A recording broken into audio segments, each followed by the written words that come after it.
Hey guys, how's it going? My name is Adam. Today I'm going to show you how to get Korean letters in Roblox display name.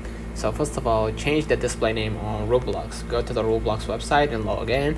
Click on the gear icon at the top right corner and then select the settings, and then basically and edit the display name. Click account info on the left sidebar.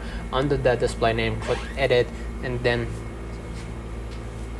then switch your keyboard input to Korean or use a Korean character generator online. Enter the desired Korean characters for your display name and then save to update your display name, and make sure to adhere to Roblox's display name guidelines and character limits. So let's read on the comments if this video helped you.